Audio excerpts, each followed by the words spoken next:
Guys, welcome to Sadhana classes. मैं Sonelal Patel, mathematics class 10th के लिए, जिसमें आपको 70 नंबर का पेपर और 30 नंबर प्रयोगात्मक होता है। तो 70 नंबर के पेपर में एक बहुत ही महत्वपूर्ण भूमिका होती है समांतर श्रेणी की, जो कि आगे भी आपको पढ़ने में मदद करता है और ये कॉम्पिटिटिव एग्जाम में भी काफ़ी हेल्पफुल होता है। ये रीजनिंग से रिलेटेड भी आते हैं एग्जाम, चाहे जिस परीक्षा में आप बैठेंगे उसमें आपको कम से कम 2 क्वेश्चन मिलता है सीरीज से संबंधित। इसमें समांतर श्रेणी, गुणोत्तर श्रेणी और हरात्मक श्रेणी 3 प्रकार की श्रेणियां होती हैं। एक अर्थमेटिक प्रोग्रेशन, ज्योमेट्रिक प्रोग्रेशन और हार्मोनिक प्रोग्रेशन। ज्योमेट्रिक का मतलब गुणात्मक, अर्थमेटिक का मतलब है समांतर और हार्मोनिक का मतलब है हरात्मक। इन तीनों श्रेणियों में एक सबसे महत्वपूर्ण श्रेणी जो आपकी है वो है समांतर श्रेणी, जो कि हाई स्कूल यानी कि 10th के एग्जामिनेशन में कम से कम 5 नंबर और मैक्सिमम 7 नंबर के क्वेश्चन पूछे जाते हैं। तो उसी चैप्टर का या उसी इकाई का हम चर्चा करने जा रहे हैं आज। तो समांतर श्रेणी, सबसे पहली बात, कोई भी टॉपिक हो, समांतर श्रेणी हम कहते किसे हैं? सबसे पहले हमारे मन में यही सवाल उठता है कि समांतर श्रेणी किसे कहते हैं।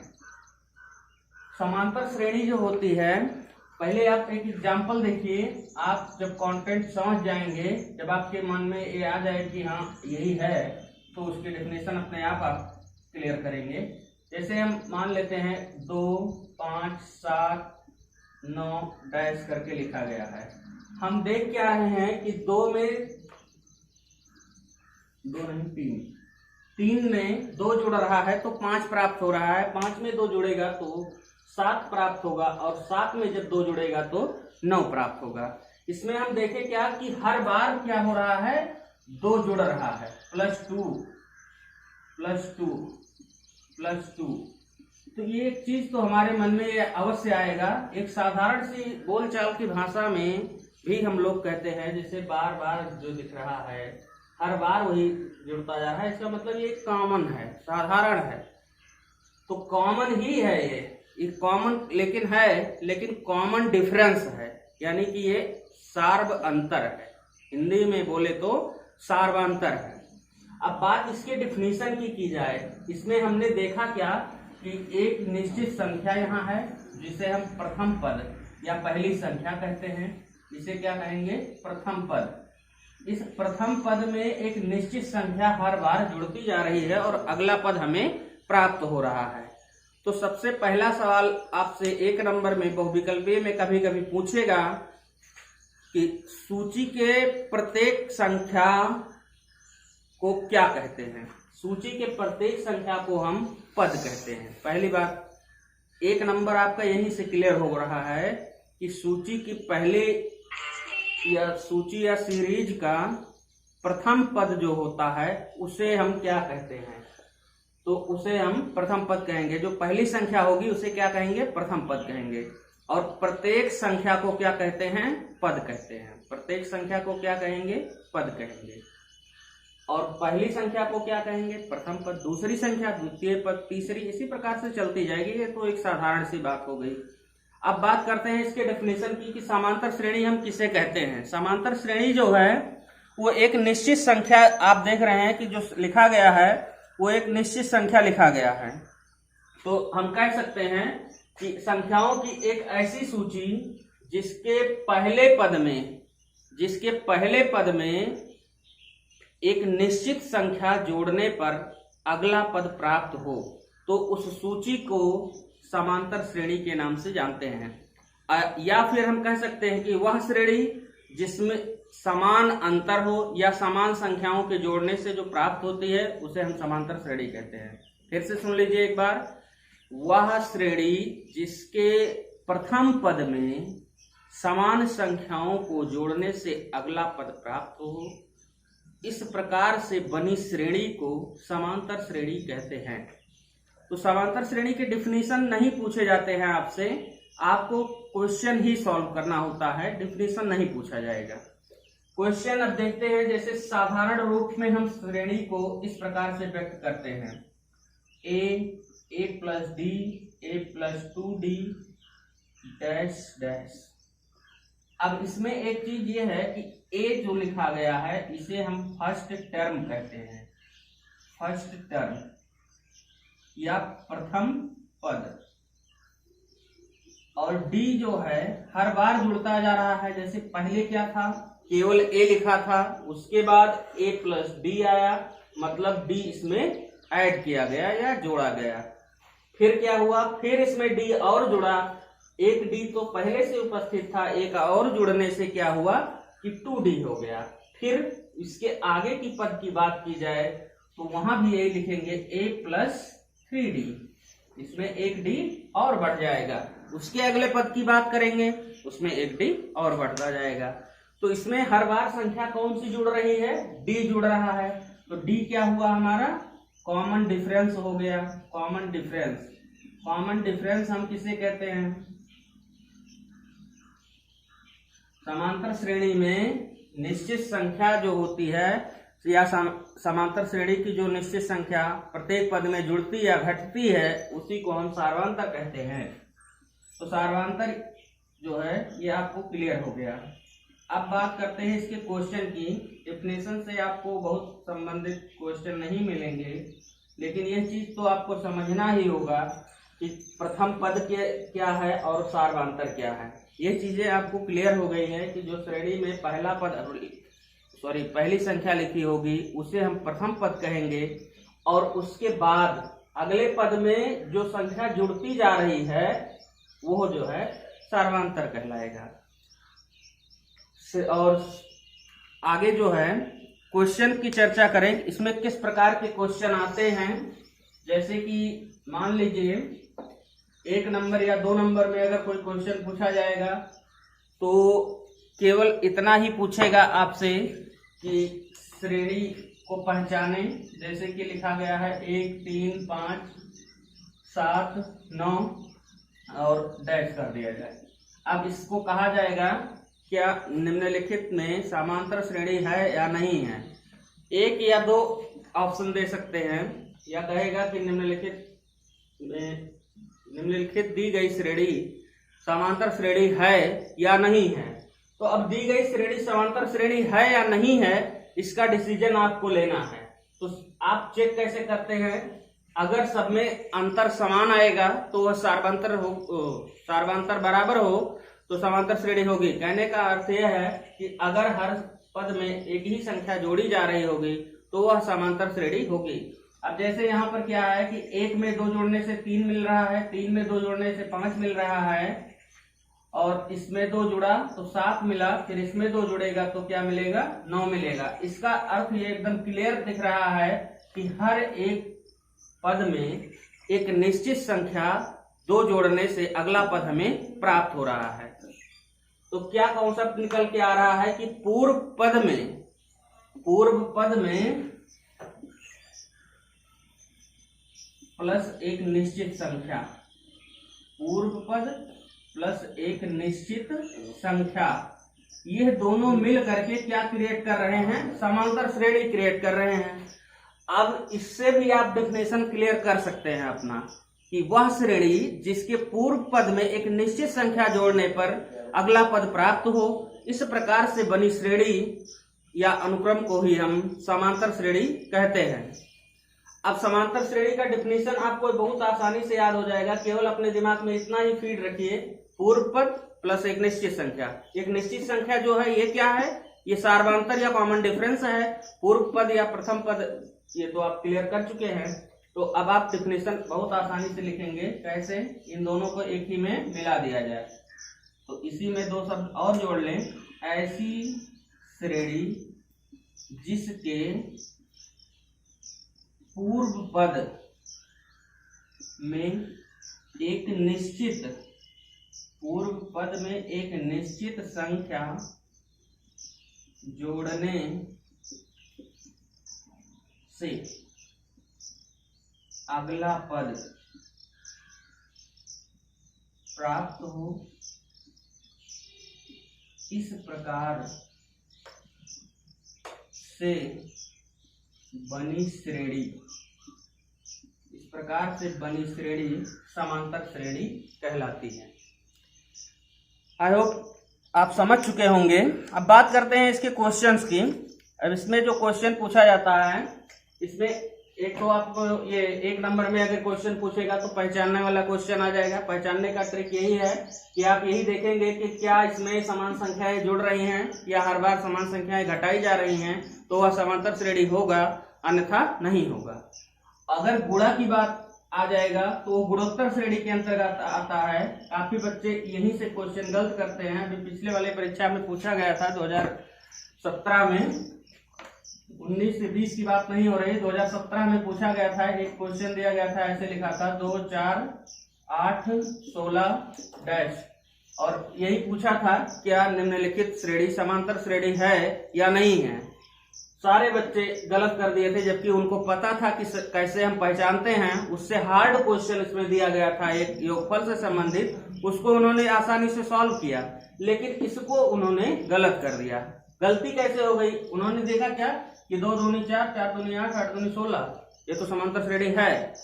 लेकिन नहीं, गुणा की बात नहीं होती है इसमें जोड़ने या घटाने की बात की जाती है। गुणा अगर आ गया तो वो तो गुणोत्तर श्रेणी में चला गया, ज्योमेट्रिक प्रोग्रेशन में आ जाता है वो, और वो आपके चैप्टर में है ही नहीं, आपके सिलेबस में ही नहीं है, तो उसकी बात नहीं की जाएगी। केवल जोड़ने घटाने से ही आप उसको पहचानने की कोशिश करें। गुणा से संबंधित आएगा तो गुणोत्तर श्रेणी होगा, तो वहां आप लिखेंगे कि समांतर श्रेणी नहीं है। देखते हैं इसमें क्या हुआ है। क्या 2 में 2 जोड़ा गया तो क्या आया? 4 आया। 4 में कितना जोड़ेंगे तो 8 आएगा, इसका मतलब +4। तो अब यही हमें तुरंत क्लियर हो गया कि इसका अंतर 2 है, इसका अंतर 4 है, इसका मतलब कि सार्वंतर बराबर नहीं है, और जब सार्वंतर नहीं बराबर है तो समांतर श्रेणी नहीं होगी। तो ये तो इस टाइप के क्वेश्चन हो गए, 1 नंबर में पूछे जाते हैं। अब बात करते हैं इसके कुछ फार्मूले को लेकर के, जिससे आपको क्वेश्चन पूछा जाता है। जैसे कि एक फार्मूला आप लोगों को रटवाया गया होगा, Tn = a + n - 1 × d, लेकिन मैथमेटिक्स रटने वाली चीज नहीं है। अगर आप रटकर पढ़ते हैं तो निश्चित है आप पास हो सकते हैं, लेकिन अच्छा प्रदर्शन नहीं आ सकता है। मतलब आप 30 नंबर, 25 नंबर, 35 नंबर ला सकते हैं, लेकिन 70 में 69 और 70 लाने का ख्वाब आपका पूरा कभी नहीं हो सकता है। तो इसको समझने का कोशिश करना चाहिए कि जैसे हम अगर ये जान जाए कि ये फार्मूला कैसे निकलता है, तो हम बता सकते हैं कि ये मतलब ये हमें हमेशा के लिए याद हो जाएगा कि कहाँ इसका प्रयोग करना है, किस प्रकार से निकलता है। किसी भी बच्चे को जब हम जन्म से जानते हैं तो उसके गुण और दोष को पहचानने में हमें कोई भी परिश्रम करने की आवश्यकता नहीं होती, क्योंकि हम उसको बचपन से ही महसूस करते आ रहे हैं, देखते आ रहे हैं। ठीक इसी प्रकार से श्रेणी की बात की जाए, जो 90वें पद की बात हो रही है, 90वें पद का फार्मूला आपने रट लिया a + n - 1 × d, a + n - 1 × d। ये अच्छा विचार नहीं है। आज आप मान लीजिए सीरीज में रट ले रहे हैं, लेकिन कुछ ऐसे भी चैप्टर आएंगे आपके जिसमें इतने फार्मूले आपको मिल जाएंगे कि आप खुद ही कंफ्यूज हो जाएंगे कि कौन सा किसमें हम याद किए थे। तो याद नहीं, इसको हम समझते हैं कैसे इसको हम लाते हैं। इसका प्रूफ जो है वो आपके टॉपिक में है नहीं, लेकिन थोड़ा सा केवल आपको एक आइडिया देंगे कि कैसे ये निकाल लिया जाए आसानी से। पूरा प्रूफ हम आपको नहीं दिखाएंगे, समय नहीं बर्बाद करने का। तो इसमें देखिए, जैसे हम कोई भी पद लिखते हैं एक श्रेणी के माध्यम से समझिए, जैसे 2, 4, 6, 8, 10 ये लिखा गया है। हम देख क्या रहे हैं, और एक लिख लीजिए, दोनों के माध्यम से आपको समझाते हैं। a + d, a + 2d, a + 3d dash.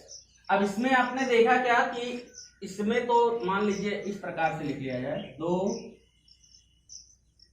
अगला जो हमारा है वो 2 + 2 × 1 लिख सकते हैं आप, या चलिए ऐसे रहने देते हैं।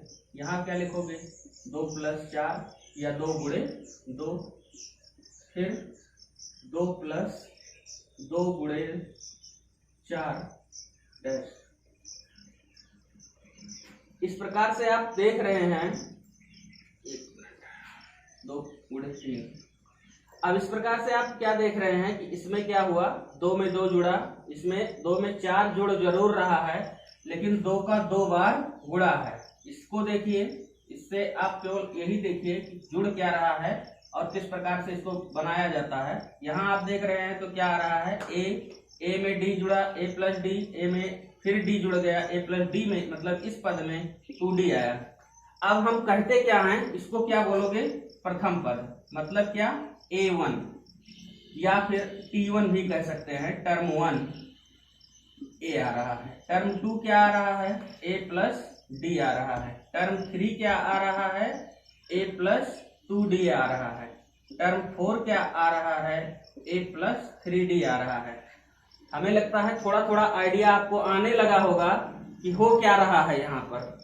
और आगे बात किया जाए, अगर T5 देख लीजिए, T5 लिखते हैं तो a प्लस 4d आएगा।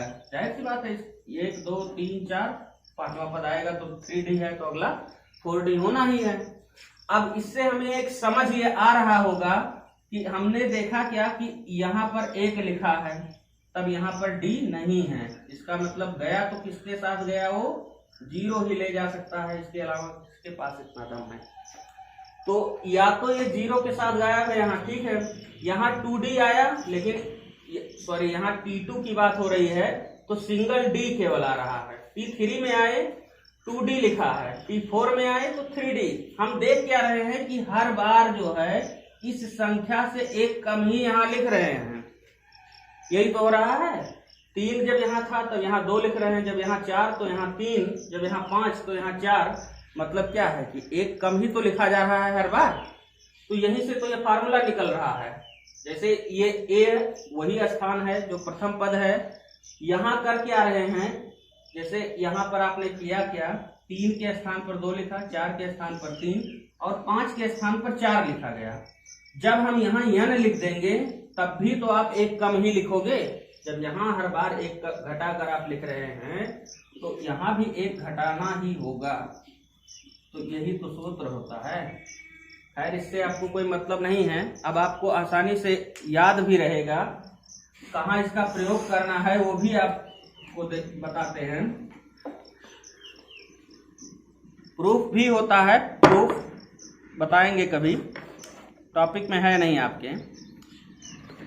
अब देखिए, इससे रिलेटेड जो क्वेश्चन पूछा जाता है, जैसे दिया गया हो 5 9 13 डैश।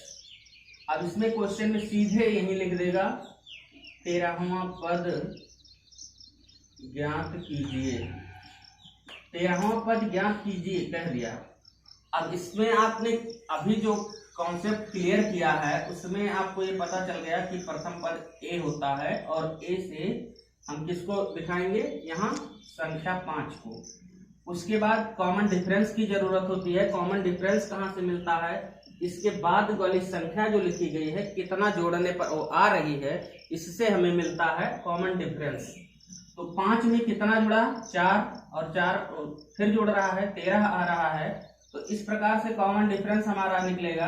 तो उसको निकालेंगे किस प्रकार से, अब तक तो ये आप समझ रहे थे, लेकिन अब आपको जितनी भी चीजें आपके दिमाग में आएंगी उनको ज्यादा से ज्यादा प्रकट करने की कोशिश करेंगे आप। जैसे हमने आइडिया आपको दिया कि common difference D, common difference D है, ठीक है, तो इसको निकाले कैसे, दूसरा पद माइनस पहला पद, यानी कि T2 माइनस T1। तो इससे आपको मिल गया 9 माइनस 5 बराबर 4। ये आपका कॉमन डिफरेंस हो गया। बात 13वें पद की कर रहा है। जब बात हम nवें पद की करते हैं तो Tn इक्वल टू होता है a plus n minus 1 into D. लेकिन बात 13वें पद की हो रही है, तो पहले तो सूत्र आप लिखेंगे कि nth टर्म का फार्मूला क्या होता है, nth term equal to a plus n minus 1 into d, ये सूत्र है। अब इसी पर हमको ज्ञात करना है 13वां पद, तो n का मान क्या रखेंगे, 13।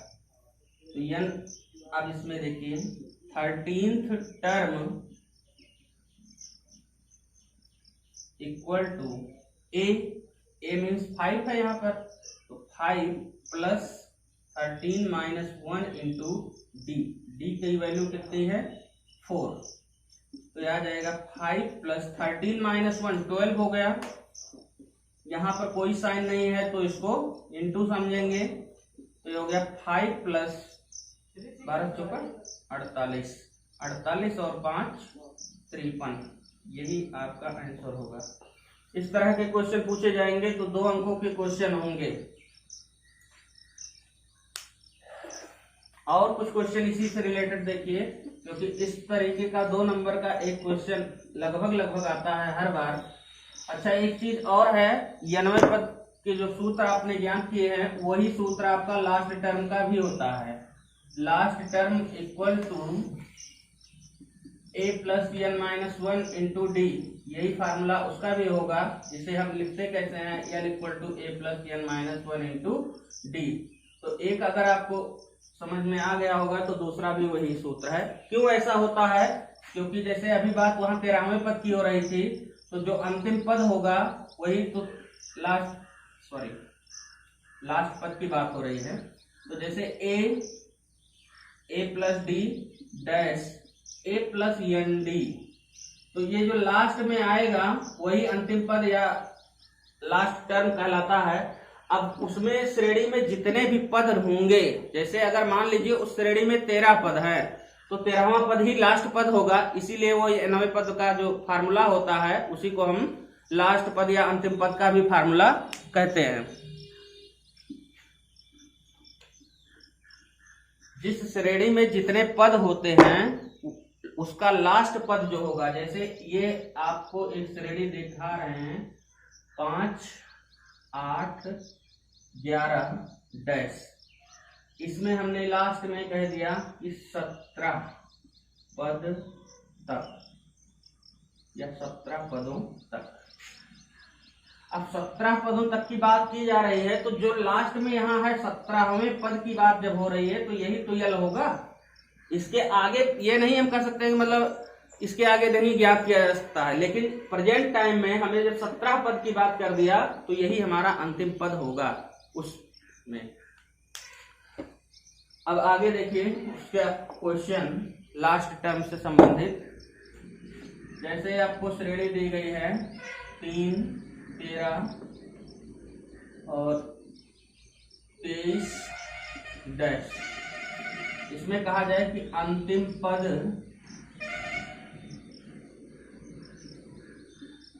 ज्ञात कीजिए,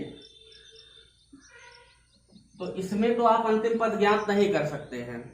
क्यों नहीं ज्ञात कर सकते हैं, क्योंकि इसमें कितने पद हैं यह चीज क्लियर ही नहीं है। तो जब पदों की संख्या हमें नहीं मालूम है तो कैसे हम अंतिम पद डिसाइड कर सकते हैं कि कहाँ इसका अंत होगा, क्योंकि गणित में अनंत तक की बात की जाती है, तो अनंत पद तो अपरिभाषित हो जाएगा और अनंत के पहले तक तो ज्ञात ही किया जा सकता है। इसमें जब तक ये नहीं बताया जाएगा कि कितने पद हैं इस सीरीज में, तब तक हम उसका अंतिम पद नहीं ज्ञात कर सकते हैं। तो इसमें सबसे पहले यही बताएगा कि कितने पद हैं यहाँ। जैसे इसमें हमने लिख दिया 17 पदों तक, तो श्रेणी का अंतिम पद ज्ञात कीजिए। अब क्वेश्चन सही हो गया। AP such that 3 13 23 dash 17th term, मतलब समांतर श्रेणी 3 13 23 17 पदों तक है, तो श्रेणी का अंतिम पद ज्ञात कीजिए। अब आपके क्वेश्चन से अंतिम पद निकाला जा सकता है, और अंतिम पद निकालने के लिए सबसे पहले प्रथम पद a equal to 3, common difference d equal to second term minus first term यानी 13 माइनस 3 इक्वल टू 10। उसके बाद n यानी कि पदों की संख्या इसमें कितनी है, 17 पदों तक चर्चा किया जा रहा है इसमें, तो n इक्वल टू हो जाएगा 17। फार्मूला हमारा जो होता है l इक्वल टू अंतिम पद l equal to a plus n minus 1 into d होता है। l का मान कितना है, l का मान ज्ञात करना है। a का मान कितना है, 3 है, और n का मान कितना है, n जो है वो 17 है। -1 पहले से है और डी का मान 10 है। तो ये हो गया 3 + 17 में से 1 घटाएंगे 16 और गुणे 10, तो यह आ जाएगा 3 + 16 में 160 और 160 में 3 जोड़ देंगे तो यह आ जाएगा 163। तो हम कह सकते हैं कि अतः अंतिम पद 163 है। ठीक है, लेवल के क्वेश्चन है। इस तरीके का क्वेश्चन जो है ये साधारण क्वेश्चन माना जाता है। इसमें डिफिकल्ट क्वेश्चन किस प्रकार से पूछे जाएंगे, आइए इनको देखते हैं। जैसे क्वेश्चन में दे दिया जाए √2, √8, √18 डैश, इसको डिफिकल्ट लेवल का क्वेश्चन मानते हैं। इसमें कहा जाए कि 10वां पद ज्ञात कीजिए, 10वां पद ज्ञात कीजिए। अब 10वां पद ज्ञात करने के लिए कहा जा रहा है तो सबसे पहली बात तो ये श्रेणी जो दी गई है, सबसे पहले हम इसको नोट करेंगे। यहां लिखेंगे दिया गया श्रेणी। अब श्रेणी को लिखिए √2, √8, √18 डैश 10 पदों तक। √2 वैसे ही रहने दीजिए, लेकिन √8 जो है इसको हम क्या लिख सकते हैं, √8 को लिख सकते हो 4 × 2, और 4 का स्क्वायर रूट आप जानते हैं।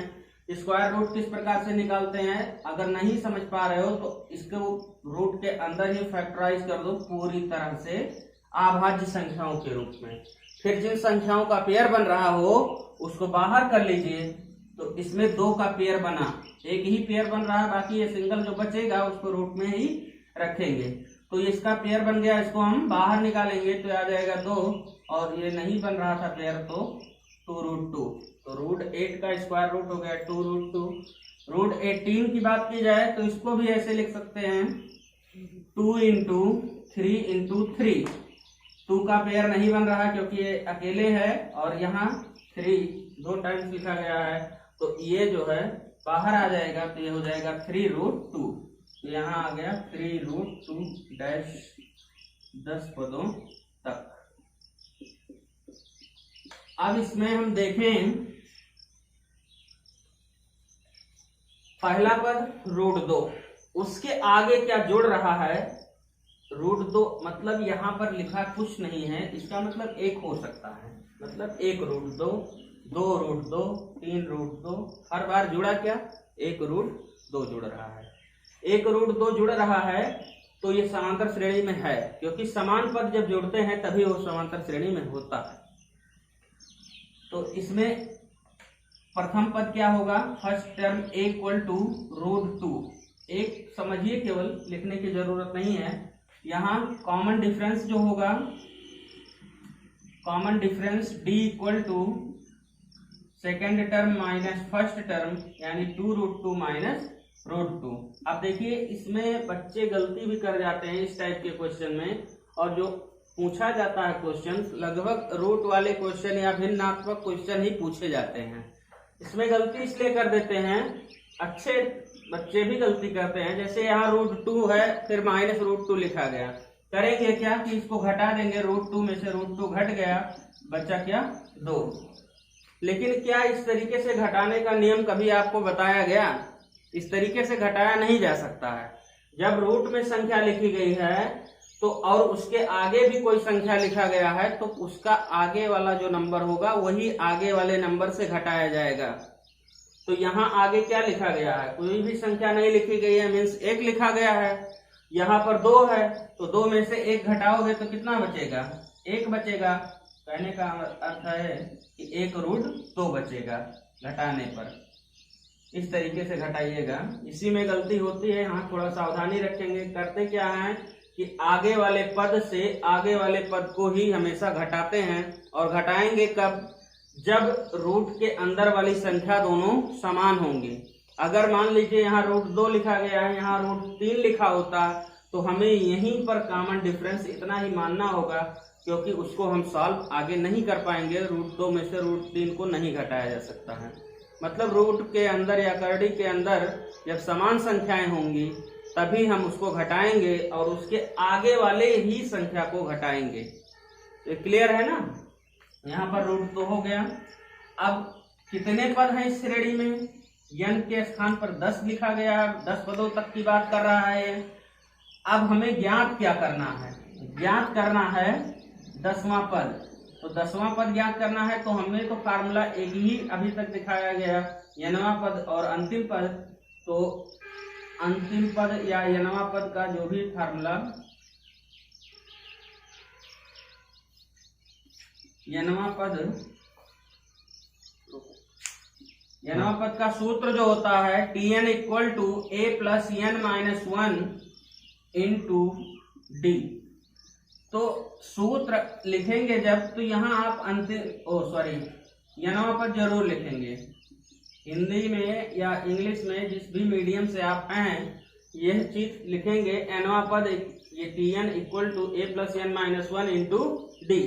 अब वैल्यू सबकी आपको ज्ञात है ऑलरेडी। a की वैल्यू कितनी? √2 है, प्लस n 10 है, -1 × d। d कितना है? तो d है √2। √2 प्लस 10 में से 1 घटा देंगे तो आ जाएगा 9, और 9 का गुणा √2 में कर देंगे तो यह हो जाएगा 9√2। यहाँ भी गलती होने का चांस रहता है। जैसे 9 × √2 बराबर करेंगे क्या? 18 कर देते हैं तो भी वो गलत हो जाता है, जबकि ये होना नहीं चाहिए। रूट के अंदर कोई भी संख्या जाएगी तो उसका स्क्वायर रूट होने के बाद ही हो जाएगी। जैसे अगर हम मान लीजिए थोड़ी देर के लिए 9 का अंदर हम गुणा भी करेंगे तो 9 का वर्गमूल कितना होता है? 3 होता है। तो 3 होगा जब, तो 3 दूनी 6 आएगा। ठीक है। और एक चीज है, जैसे हम मान लीजिए 9 है, नहीं समझ पा रहे हो उससे, इससे देखिए जैसे 9 को हम लिखेंगे क्या? 3 × 3 और √2। अब ये इसके यहाँ जा सकता है क्योंकि इसका जोड़ा बन रहा है। और आप जानते हैं इससे बाहर जाने के लिए जोड़े के साथ बाहर जाते हैं, और इसके अंदर एंट्री करने के लिए भी जोड़े के साथ एंट्री करोगे। कहने का अर्थ यह है कि जब यहाँ पर 2 बार 3 लिखा होता है इस तरीके से, तभी हम इसको बाहर निकालते हैं। तो जब अंदर जाना होगा तभी भी जोड़े के साथ ही जाएंगे। तो इस तरीके से आपने ज्ञात किया nवां पद का मान √2 + 9√2। अभी क्या इसको जोड़ा जा सकता है? √2 और 9√2, इसका मतलब कि ये 1 √2 है और यहाँ 9 √2 है। तो 9 और 1 कितना हुआ? 10 √2। जैसे इसको √2 को हम मान लेते हैं कोई वस्तु है, पेन मान लेते हैं। अब ये पेन है, इस प्रकार से हमारे पास 1 पेन है, 9 पेन और आएंगे तो कितने पेन होंगे? तो आप कहेंगे 10, लेकिन 10 केवल नहीं, 10 पेन। तो यहाँ √2 है तो 1 √2 + 9 √2 बराबर 10 √2 आंसर। नेक्स्ट क्वेश्चन देखिए, AP सच दैट माइनस, एक चीज और क्लियर कर लीजिए, ये जो 2 बिंदी रखी रहती है यहाँ पर उसे सच दैट पढ़ते हैं। Such that, such that means आपको मालूम होगा ऐसा है कि। एपी का मतलब आप जानते हैं अर्थमेटिक प्रोग्रेशन। तो अर्थमेटिक प्रोग्रेशन मीन्स हो गया समांतर श्रेणी, मतलब समांतर श्रेणी ऐसा है कि -3 -1/2 का 11वां पद ज्ञात करना है। अब इसमें हमें 11वां पद ज्ञात करना है तो सबसे पहली बात क्या होती है कि सीरीज को हम नोट करेंगे। सीरीज को नोट करेंगे तो कुछ आ जाएगा -3 -1/2 2 डैश 11वां पद। ये आपको ज्ञात करना है 11वां पद, तो इसको लिखने की कोई आवश्यकता नहीं है। ये तो हमारी दी हुई समांतर श्रेणी है, दी हुई श्रेणी या गिवन एपी। यहाँ सॉल्यूशन डाल दीजिएगा। तो अब देखिए दी हुई श्रेणी -3 -1/2 2 डैश है, इसमें 11वां पद हमें ज्ञात करना है। तो सबसे पहली बात प्रथम पद की होगी। प्रथम पद कितना है, -3 है। उसके बाद कॉमन डिफरेंस चाहिए। पहले तो कॉमन डिफरेंस ज्ञात करने के लिए हम करेंगे क्या, तो कॉमन डिफरेंस ज्ञात करते हैं तो दूसरा पद माइनस पहला पद, यही हमारा सूत्र है। इसके माध्यम से अगर हम देखते हैं तो D इक्वल टू क्या आ रहा है कि T2, ये T1 है, ये T2 है, ये T3 है। तो T2 में से T1 को घटाएंगे, मतलब दूसरे पद में से पहले पद को घटाएंगे। तो पहला पद T1 है और यह है दूसरा पद। दूसरा पद आप लिखेंगे -1/2। अब यहीं पर थोड़ा सा सावधानी रखिए, देखिए यहाँ पर माइनस सूत्र में है, फिर उसके बाद T1, और T1 भी हमारा ऋणात्मक है, तो इसको ब्रैकेट में बंद कर देंगे। कभी भी मैथ के दो चिन्ह एक साथ नहीं लगाए जा सकते हैं, ये आपको एकदम ध्यान रखना होगा। कहीं भी चाहे जिस स्थिति में दो बार आप ना तो लगातार गुणा, जोड़, घटाना, कोई भी चिन्ह दो बार एक साथ आप नहीं लिख सकते हैं साइड बाय साइड। हाँ, एक चीज होता है कि जैसे हमें प्लस माइनस दोनों किसी जगह पर एक ही, जैसे हमको लिखना है a + d, a - d, तो हम करते क्या है कि a + d, मतलब ऊपर नीचे लिख देने का अर्थ ये हो गया कि ये दोनों, ये मतलब नहीं निकाल रहे हैं कि a को d में जोड़ के d को घटा दो, ये सेंस नहीं है। इसका सेंस ये निकलता है कि ये एक बार जोड़ा जाएगा अलग पद में और फिर अलग अगला पद जो होगा वो घटाया जा रहा है। देखते हैं इसमें क्या हुआ कि -1/2 दूसरा पद है और पहला पद है -3, तो d बराबर क्या हो जाएगा, -1/2, और ये माइनस माइनस मिलके हो गया +3, तो d बराबर क्या आ जाएगा। अब इसमें से इसको घटाएंगे या जोड़ेंगे, तो जब विपरीत चिन्ह होता है तो जोड़ा जाता है या घटाया जाता है, ये आप जानते ही हैं। तो इसमें क्या करेंगे, घटाएंगे। जब भी विपरीत चिन्ह होता है तो घटाया जाता है, एक संख्या प्लस में हो एक माइनस में हो तो वहां पर घटाते हैं। तो घटेगा किसमें से, बड़ा कौन है 3, और तो 3 में से घटाएंगे इसको 1/2 को, 2 3 6 में से 1 घटेगा तो 6 - 1/2, तो कुछ आ जाएगा ये 5/2। ये तो आपने अभी सार्वधांतर और प्रथम पद ज्ञात किए हैं। 11वां पद ज्ञात करना है तो n का मान कितना होगा, n का मान हो जाएगा 11। n का मान 11 है। अब हमें ज्ञात कितना, कौन सा पद ज्ञात करना है, 11वां पद ज्ञात करना है। तो nवां पद का पहले सूत्र लिखिए। nवां पद Tn equal to a + n - 1 × d, तो बराबर ये हो गया a का मान -3, a का मान -3 प्लस n का मान है 11 - 1, और d का मान कितना आया है, यहाँ है d बराबर 5/2, यहाँ लिख देंगे 5/2। तो ये हो गया -3 प्लस 11 में से 1 घटा 10 गुणे 5/2, 2 से 1 कट गया तो 5 10, ये आ गया -3 बच्चों 25, 25 में से 3 घटा दिया जाए तो आ जाएगा 22। यही होगा आपका आंसर, ठीक है। अब इसके बाद इस पर विस्तार से एक पूरी एक्सरसाइज करवाई जाएगी एनसीईआरटी पैटर्न पर, लेकिन इसके अगले वीडियो में वो आपको देखने को मिलेगा। इसका पूरा विस्तृत क्वेश्चन और पूरी एक्सरसाइज सारे एक एक को चर्चा करेंगे और सारे टॉपिक को क्लियर किया जाएगा। तब तक के लिए धन्यवाद।